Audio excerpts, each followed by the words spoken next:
Parang respeto na rin yun if kailangan niyang humingi ng space para sa iyo. First, syempre bubuntong hininga ako. Kasi pag galit ako, pasmado ugali ko tsaka bibig ko eh. Anong dahilan, di ba? Tatanungin ko muna why or if I was the cause. I'm not leaving you. Gusto ko lang ng space.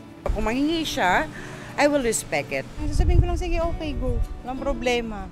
Life is too short, no? Mag-enjoy tayo. They really need space, then I'll let them be more. Pag sinabi niya na sa akin yung dahilan niya, Agree ako dun.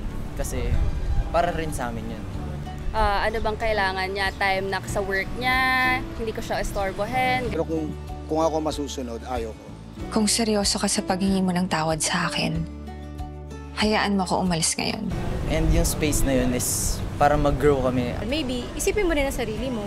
Baka mamaya it's too much na rin for yourself sa mga ginagawa mo. papangako ko na lang sa kanya kung ano yung pwede kong baguhin, babaguhin ko. Then later on, we will talk about it, then the adjustment.